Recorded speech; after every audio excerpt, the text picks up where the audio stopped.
So let's do this with Siemens. Let's select any part number.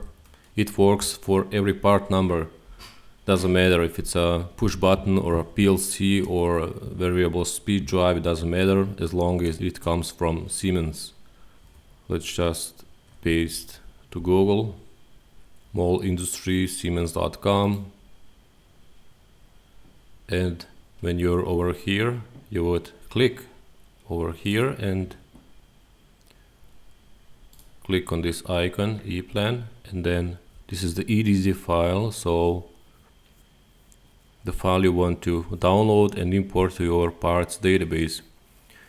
The EDZ file, it's not only a part number, it's also a macro, images, manuals, anything you might find useful for this particular part number. So let's click on it and save.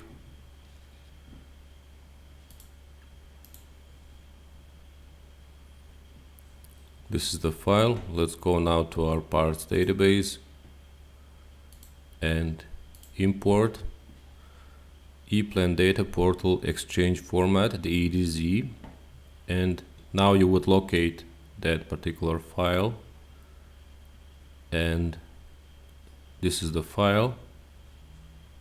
Open, and you have several options here. The best one is to use an update existing records and say new ones, and OK. Of course, I already have that part number, and let's say yes to all to overwrite it. And that's it.